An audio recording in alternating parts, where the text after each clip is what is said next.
দোষটা কি ঔষধের, ডাক্তারের নাকি রুগীর? রুগীর। তা ঠিক আল্লাহ তাআলা বলতেছেন নামাজ কি গুনাহের থেকে বাঁচাবে? যা নামাজও পড়ে গুনাহ করে, কই নামাজ কি তো গুনাহের থেকে বাঁচাতে পারে নাই? তাহলে নামাজের সমস্যা নাই, আপনার পদ্ধতি, আপনার আমলের ত্রুটি, কমতি। ভাইরা আমার, নামাজের কমতি হওয়ার কারণে নামাজ আমাকে গুনাহের থেকে বাঁচাতে পারে নাই। নামাজও পড়ি, মিথ্যাও বলি, নামাজও পড়ি, সুদও খাই, নামাজও পড়ি, মিথ্যা কথাও বলি, জিনাও করি, মানে নামাজও থাকে, সবটাই থাকে। ডাক্তার ঔষধ দেওয়ার পরে কিছু কাজ নিষিদ্ধ করে দেয়। কি কাজ? বলে চিংড়ি মাছ খাবে না, খাওয়াইলে রোগ বেড়ে যাবে। পুঁই শাক খাবে না, রোগ বেড়ে যাবে। গরুর গোশত খাবে না, রোগ বেড়ে যাবে। এগুলো কি? এইগুলো প্রতিক্রিয়া, এর থেকে বেঁচে থাকতে পারলে রোগ ঔষধে কাজ করবে। কি বলেন, ঠিক কিনা? আর আপনি যদি ঔষধ খান, এইগুলো যদি খান, তাহলে কি রোগ সারবে? শুধু সময় নষ্ট আর টাকা নষ্ট। ঠিক তেমনি ভাবে আল্লাহ তাআলা বলতেছেন কি গুনাহ ছাড়তে হবে, নামাজও পড়তে হবে। একটা পর্যায়ে নামাজ আপনাকে কি করবে? এই নামাজটা গুনাহের থেকে বাঁচিয়ে রাখবে। নামাজ যদি নামাজের মতো আদায় করা হয়, নামাজ আপনাকে আমাকে গুনাহের থেকে বাঁচিয়ে রাখবে। কেমন নামাজ? সাহাবায়ে কেরাম যেমন নামাজ আদায় করেছেন, আল্লাহ তাআলা কুরআনুল কারীমে বলেন আমিনু কামা আমানান নাস, আমিনু ঈমান আনো কামা আমানান নাস। তারা যেমন ঈমান এনেছে, তারা কারা? তারা সাহাবায়ে কেরাম। তাদের মতো ঈমান আনো, তাদের মাপকাঠি। তারা কিভাবে নামাজ আদায় করছে? তাদের মতো।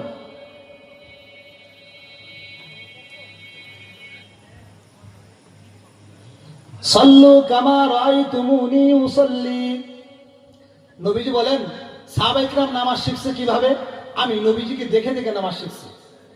দেখে দেখে নামাজ শিখতে হয়। নবীজি বলেন আমাকে যেমন দেখেছো নামাজ আদায় করতে, এভাবে সাহাবায়ে কেরাম নামাজ আদায় করেছেন। তাবেঈন তারাও নামাজ আদায় করেছেন সাহাবায়ে কেরামদেরকে দেখে দেখে, তারাও নামাজ আদায় করেছেন। তবে তাবেঈনরা তাদেরকে দেখে দেখে। এভাবেই বর্তমান উলামায়ে কেরামকে দেখে দেখে নামাজ আদায় করে। তার কারণ হলো নামাজ দেখে শিখতে হয়। কিভাবে? কোরআন আছে, নামাজ আদায় করো। পদ্ধতি কোরআনে নাই। কয় রাকাত নামাজ আদায় করব, কয়টা সাজদা হবে। এক রাকাত নামাজে একটা রুকু, দুইটা সাজদা হবে। কোরআনে নাই, হাদিসে আছে, সুন্নাহে আছে। কোরআনে আছে নামাজ আদায় করো, পদ্ধতি নাই। আল্লাহ তাআলা বিশাল এক বেষ্টনী করে বলেন মা তাকুমুর রাসূল ফাখুযুহু ওয়া মা নাহাকুম আনহু ফান্তাহু। যে নবীজি যা কিছু এনেছেন ওই পদ্ধতিগুলো আমল করে, পদ্ধতিকে আঁকড়ে ধরো। তা নবীজি যেভাবে নামাজ আদায় করেছে ওভাবেই নামাজ আদায় করলে এই নামাজটা আল্লাহ তাআলার কাছে কবুল হবে। তাহলে পদ্ধতিও নবীজির থেকে শিখতে হবে। আর কয় রাকাত, কিভাবে, সবগুলো নবীজির থেকে। নবীজি তো নাই, এজন্য বলছেন উলামায়ে কেরাম ইন্নাল উলামা ওয়ারাসাতুল আমবিয়া। বলে উলামায়ে কেরাম থাকবে কিয়ামত পর্যন্ত, তাদেরকে দেখে দেখে নামাজ আদায় করো। উলামায়ে কেরাম কিয়ামত পর্যন্ত থাকবে। ইন্নামা ইয়াখশাল্লাহ মিন ইবাদিহিল উলামা। নামাজ সাহাবায়ে কেরাম কেমন নামাজ আদায় করেছেন, নামাজের পদ্ধতি কি? নবীজিকে স্বয়ং সাহাবায়ে কেরাম দেখে দেখে নামাজ আদায় করেছেন। ঠিক আল্লাহ তাআলা কোরআনে বলেন ইয়া আইয়ুহাল্লাযীনা আমানুস্তাঈনু বিস-সাবরি ওয়াস-সালাহ। যে নামাজে ঈমানদারেরা ঈমান আনয়ন করার পরে তোমাদের উপর নামাজ সবথেকে দামি ইবাদত। নামাজ ঈমানদারদেরকে ডাক দিলেন আল্লাহ তাআলা। ঈমানদারেরা আমি আল্লাহ তাআলার কাছে সাহায্য চাও। ইস্তাঈনু বিস-সাবরি ওয়াস-সালাহ।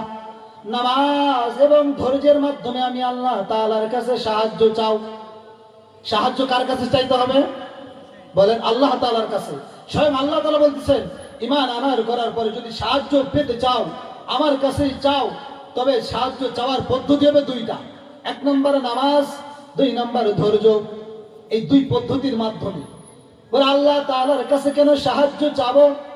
বলে সাহায্য তার কাছেই চাবো যার কাছে 3 গুণ আছে, সর্বনিম্ন 3 গুণ। 3 গুণ যার মধ্যে থাকবে তার কাছেই চাবো। কি গুণ? বলে আল্লাহ তাআলার কাছে সাহায্য চাবো। 1 নম্বর গুণ আল্লাহ তাআলা বিনা স্বার্থে, কোনো স্বার্থ নাই, স্বার্থ ছাড়া আল্লাহ তাআলা সবকিছু আমাদেরকে দিয়ে দেন। আল্লাহ তাআলা যা কিছু দেন কোনো স্বার্থ নাই, এজন্য দেন। 2 নম্বর গুণ, যিনি দিচ্ছেন তার কোনো অভাব নাই। আল্লাহ তাআলা কোনো কিছু অভাব আছে? জোরে বলেন, অভাব আছে? আল্লাহু আ'লামু, আল্লাহ তাআলার কাছে কোনো কিছু অভাব নাই। ওয়া আনতুমুল ফুকারাউ ইলাল্লাহ ওয়াল্লাহু হুয়াল গনিয়ুল হামিদ, আল্লাহ ধনী, আল্লাহ গনি এবং প্রশংসিত ধনী, কোনো কিছুর অভাব নাই।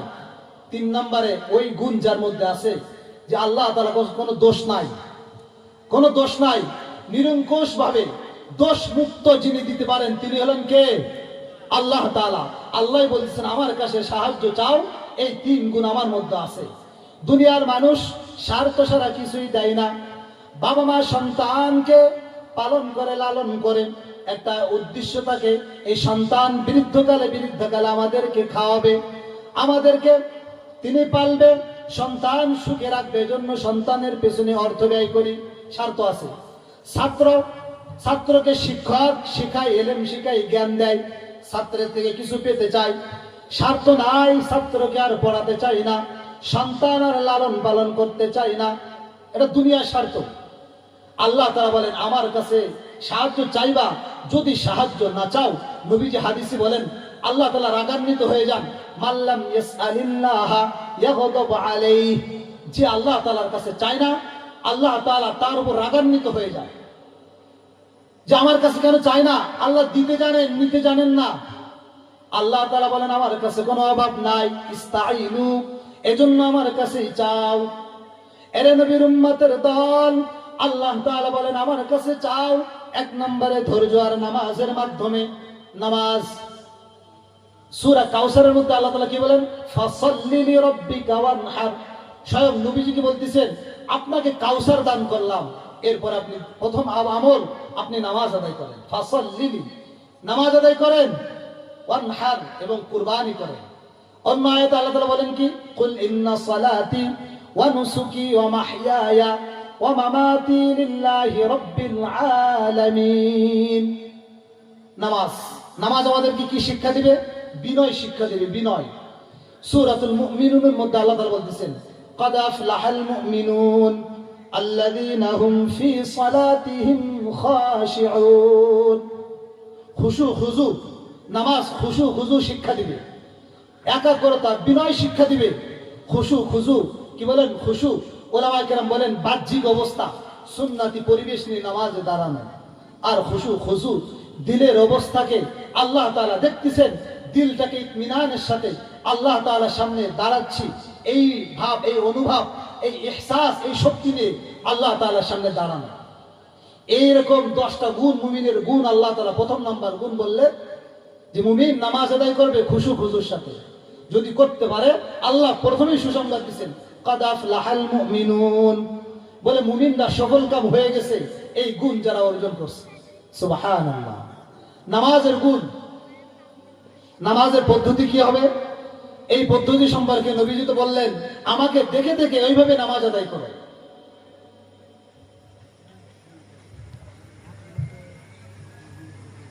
পদ্ধতি সাল্লু কামা রাআইতুমুনি উসাল্লি।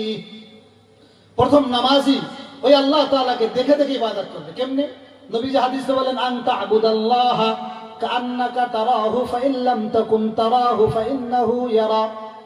আমি ব্যাখ্যা করতেছি তানহা নামাজ কিভাবে আমাদেরকে বিরত রাখবে, এই পদ্ধতি অনুযায়ী নামাজ আদায় করলে নামাজ আমাদেরকে গুনাহের থেকে বাঁচিয়ে রাখবে। তানহা নামাজ, এই ধ্যান আসবে, তানহা বিরত রাখবে। এভাবেই পড়লে প্রথম নামাজি সুন্নাতগুলো আদায় করে পাক পবিত্রতা নিয়ে নামাজে দাঁড়াবে, বলবে আল্লাহু আকবার, তাকবীরে তাহরিমা। এমন এক তাকবীর, এই তাকবীরের মাধ্যমে যত কাজ ছিল হালাল সবগুলো এখন হারাম হয়ে গেল। একে বলে তাকবীরে তাহরিমা।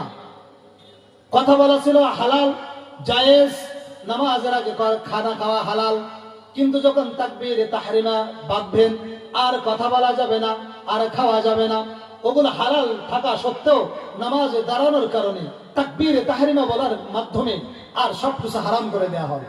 এজন্য তাকবীরকে বলে তাকবীরে তাহরিমা। তাকবীরে তাহরিমা সবকিছু হারাম করে দেয়। এজন্য তাকবীর উঁচু করার কথা সূরা মুদ্দাসসিরের মধ্যে আল্লাহ তাআলা বলেন আরাব্বাকা ফাকাব্বির, এমন এক তাকবীরকে উঁচু করো যে তাকবীর সবথেকে শ্রেষ্ঠ তাকবীর, সুবহানাল্লাহ। সেই তাকবীরকে আল্লাহু আকবার, আল্লাহু আকবার। এই তাকবীরের মাধ্যমে সবকিছু হারাম করে দিবে, সবকিছু জায়েজ গুলো হারাম। এরপরে বান্দা নামাজে দাঁড়াবে আর এই ধ্যান করবে, আনতা আবুদাল্লাহ, আমি তো এই সত্তার ইবাদত করি, কান্নাকা তারাহু, আমি তাকে দেখতেছি, আনতা আবুদাল্লাহ কান্নাকা তারাহু ফাইন লাম তাকুন তারাহু, তাকে আমি দেখতেছি এই কথা ভেবে ইবাদত করবে। আমার সামনে তিনি আছেন এটা অনুভব করবে। বলে হিন্দুরা সামনে কিছু একটা নিয়ে ইবাদত করে, সামনে মূর্তি নাই, লাত, উজ্জা, মান্নত, মানাত, আজহার, লক্ষ্মী, বিভিন্ন দেবদেবীকে সামনে নিয়ে তারা পূজা করে। আর তারা আমাদের দিকে আঙ্গুল দিয়ে বলে আমরাও ঘরের পূজা করি না, আমরা ঘরের পূজা করি না। বলে আগে তো ঘর ছিল না। ইন্না আউওয়ালা বাইতিউ উদিআ লিন-নাস লাল্লাযী বিবাক্কাতা মুবারাকাও ওয়া হুদাল লিল আলামিন। আমরা বাইতুল্লাহর দিকে ফিরি কেন, কাবার দিকে ফিরি কেন? আল্লাহ তাআলার নবীজির মাধ্যমে এটা শিক্ষা দিয়েছেন, গোটা মুসলিম এক অভিন্ন, সবাই যেন এক দিকে ফিরে নামাজ আদায় করে, এক থাকে। নবীজি হাদিসে বলেন, আল মুমিনুনা কারাজুলিন ওয়াহিদিন ইনিশতাকা আইনুহু ইশতাকা কুল্লু। সমস্ত পৃথিবীর মুসলমান এক দেহের মতো। এই সবাইকে এক রাখার জন্য একটা ঘরের দিকে ফিরে ইবাদত করার জন্য বলছেন। এজন্য ঘর উদ্দেশ্য নয়, উদ্দেশ্য আল্লাহ তাআলা। কিন্তু এটা রাউটারের দিকে ফিরে যদি আদায় করি তাহলে মুসলমানের মধ্যে ঐক্য আছে, এটার প্রমাণ করে। এজন্য আল্লাহ তাআলা সবাইকে একদিকে ফিরতে বলছেন। এজন্য আমরা আল্লাহ তাআলার সামনে যখন দাঁড়াবো তখন এই দালান, এই ওয়ালের দিকে লক্ষ্য করবো না, লক্ষ্য করবো আনতা আবুদাল্লাহ কান্নাকা তারাহু ফাইন লাম তাকুন তারা। এইভাবেই নামাজ আদায় করবো। আমি আল্লাহকে দেখতেছি। নবীজি জানেন শেষ জামানার উম্মাত এই ধ্যান করতে পারবে, কিন্তু দেখার সৌভাগ্য হবে না হয়তোবা। কই আমি তো আল্লাহকে দেখি না, তারপরেও নামাজে দাঁড়াতে হবে। তখন কি খেয়াল করবে? ফাইন্নাহু ইয়ারাক, সে এটা খেয়াল করবে আমি হয়তো আল্লাহকে দেখি না, কিন্তু আল্লাহ তাআলা আমাকে দেখতেছে, এই ধ্যান করবে। সুবহানাল্লাহ, সেটা ধ্যান করবে। তার মানে কি আল্লাহ আমাকে দেখতেছে। বলে অন্ধ যদি কোনো দামি ব্যক্তির সামনে দাঁড়ায়, অন্ধ এরপরে জোরসোর হয়ে দাঁড়াই, তাকে জিজ্ঞাসা করা হলো চেয়ারম্যান সাহেবের সামনে এভাবে দাঁড়ালে কেন, প্রধানমন্ত্রীর সামনে এভাবে দাঁড়ালে কেন? বলবে ভদ্রতার সহিত দাঁড়ানোর কারণ আমি হয়তো প্রধানমন্ত্রীকে দেখি না, কিন্তু তিনি তো আমাকে দেখতেছে। প্রধানমন্ত্রী দেখতেছে বিদায় সে জোরসোর হয়ে আদবের সাথে শিষ্টাচারের সাথে দাঁড়িয়ে আছে।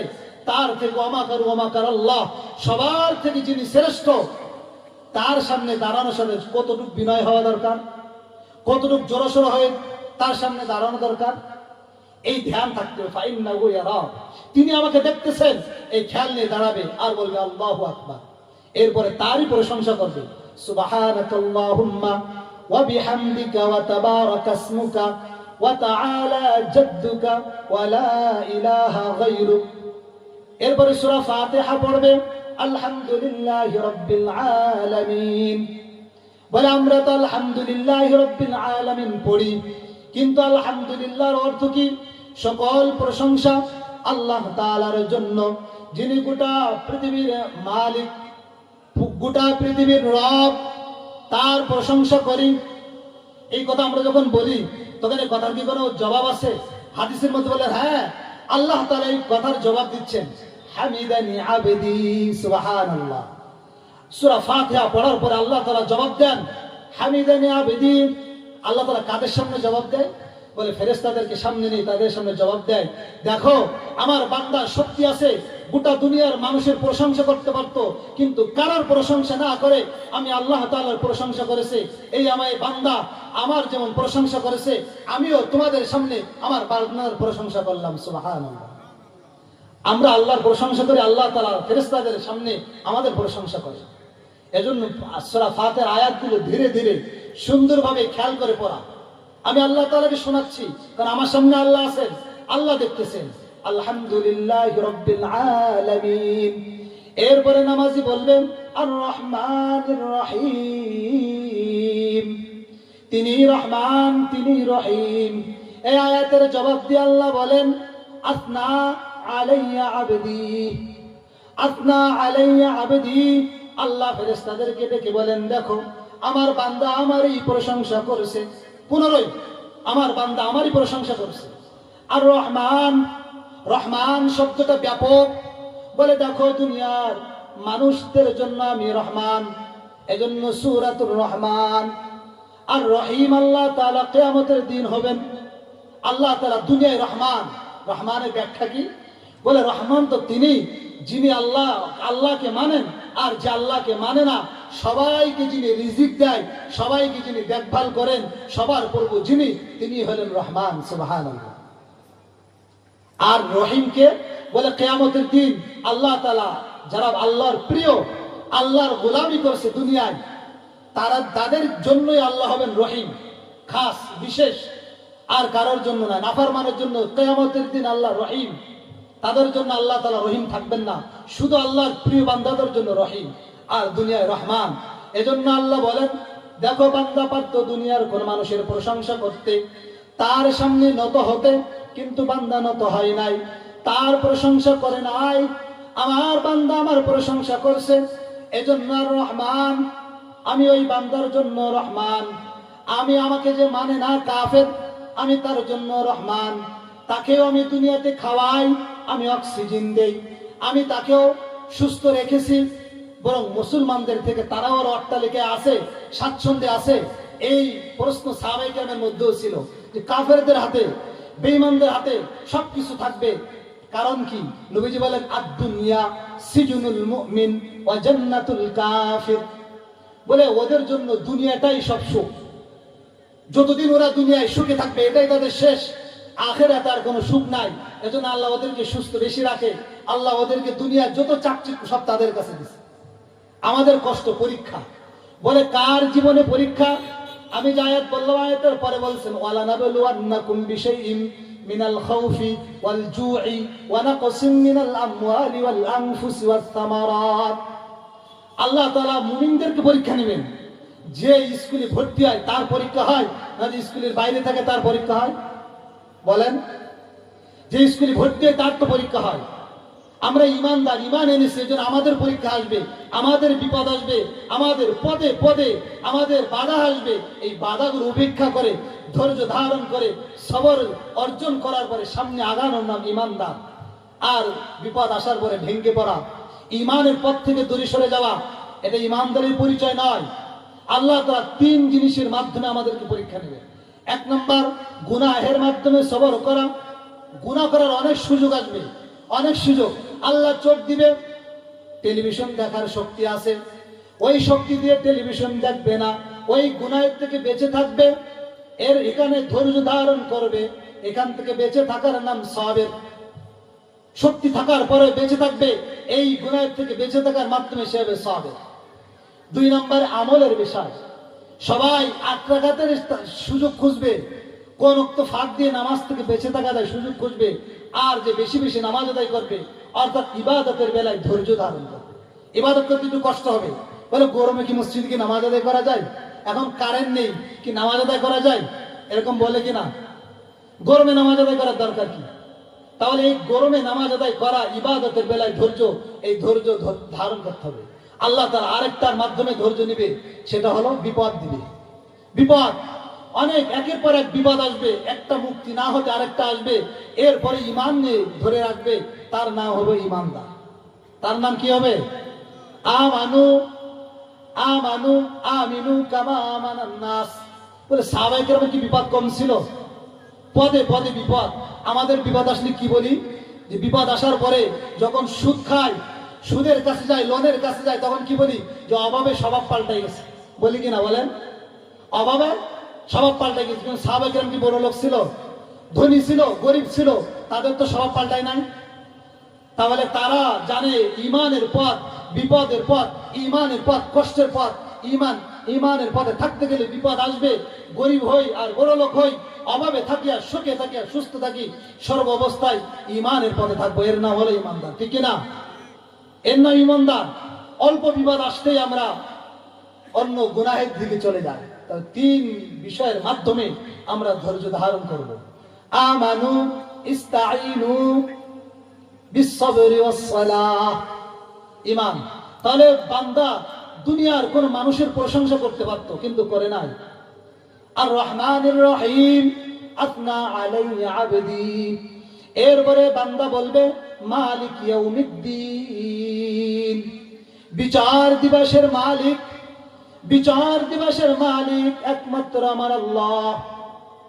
ভাইরা আমার, কেন বললেন আল্লাহ বিচার দিবসের মালিক? একচ্ছত্র, আর কোন মালিক নয়, দুনিয়ার মালিক নয়। কারণ কি? দুনিয়ায় স্বাধীনতা দিছে, অল্প কিছু সময় আপনাকে আমাকে আল্লাহ তাআলা স্বাধীনতা দিছে। দেখি না বান্দা কি করে, দেখি না বান্দা কি করে।